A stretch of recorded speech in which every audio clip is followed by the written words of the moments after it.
भाऊ आपने बाला साहब ठाकरे के साथ काम किया है और उनके करीबी सहयोगी रहे हैं। जब मार्मिक के संपादक थे, आपकी करीब करीब रोजाना मुलाकात होती थी। आप बाला साहब को बहुत अच्छे तरीके से समझते हैं, जानते हैं।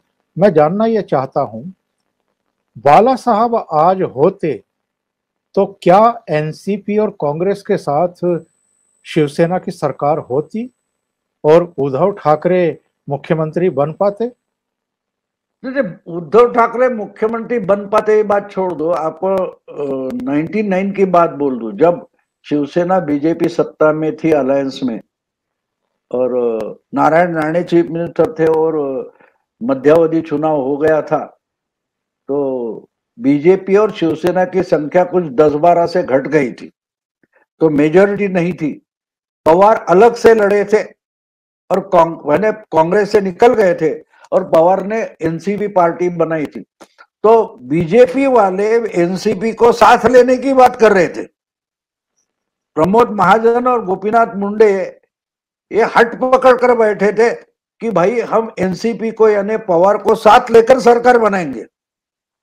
तो अड़े थे बाला साहब। बाला साहब बोले कि नहीं, मैंने चुनाव में इनके खिलाफ भाषण किया है, इनको गाली दी है, तो मैं इनके साथ सरकार में नहीं बैठूंगा।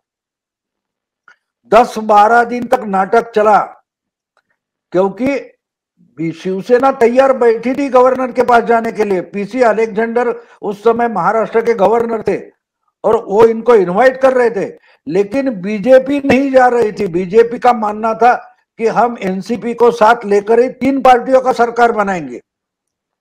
लेकिन जी जी। बाला साहब अड़े बैठे कि मैंने इनके खिलाफ वोट मांगे, मैं इनके साथ सरकार नहीं बनाऊंगा, क्योंकि वो वोटर से गद्दारी होगी। और मुंडे महाजन उनके साथ गवर्नर के पास शिवसेना के साथ आने के लिए बिल्कुल राजी नहीं थे। आखिर में बाला साहब ने अडवाणी जी को कुछ फैक्स भेज दिया था कि भाई मैंने आपको शब्द दिया है, मैंने अलायंस किए, तो मैं आपके सपोर्ट में रहूंगा। आपको अगर इतना ही एनसीपी के साथ सरकार बनानी है तो एनसीपी और बीजेपी मिलकर सरकार बनाइए, मैं आउटसाइड सपोर्ट देता हूं, लेकिन मैं उस सरकार में सहभागी नहीं हो जाऊंगा। उस सत्ता में मैं नहीं रहूंगा। मैं बीजेपी के साथ रहूंगा तो बीजेपी के लिए बाहर से सपोर्ट दे दूंगा। तो आप बोलिए, बाला साहब होते तो ये सरकार बन सकती थी? नहीं बन सकती थी। बाला साहब कितने अपने भूमिका के पक्के थे, इसका यह सबसे बड़ा सबूत है। फिर अगले 15 साल तो शिवसेना और बीजेपी सत्ता के बाहर बैठी, लेकिन उस वक्त भी ये हो सकता था, नहीं हुआ। नहीं हुआ। ये भी बात छोड़ दीजिए, पिछले पिछले चुनाव में यानी 2014 के चुनाव में हर पार्टी अपनी ताकत पर लड़ी थी। उस वक्त भी अगर शिवसेना दोनों कांग्रेस के साथ चली जाती तो कोई गलत नहीं था, क्योंकि बीजेपी ने अलायंस तोड़ी थी। बीजेपी नहीं बोल सकती थी कि आपने हिंदुत्व छोड़ा, आपने ये छोड़ा। बीजेपी ने अलायंस तोड़ी थी। शिवसेना को अपने बलबूते पर लड़ना पड़ा था, और शिवसेना के कुछ 63 चुनकर आए थे, 63। एनसीपी के कुछ 41 थे, मतलब 104 उनके हुए और 44 कांग्रेस के थे। तो मिलाकर देखिए कितने होते, 42 थे। तो 146 सीटें, 146 यानी परफेक्ट मेजोरिटी ये 3 पार्टियों की उस वक्त थी। जी अगर जी जी। उद्धव जी बोलते हैं आज सही है, तो उस वक्त भी वो जाते तो अधिक ज्यादा से ज्यादा सही होता, लेकिन वो गए नहीं, क्योंकि पवार साहब ने इनको घास तक नहीं डाली।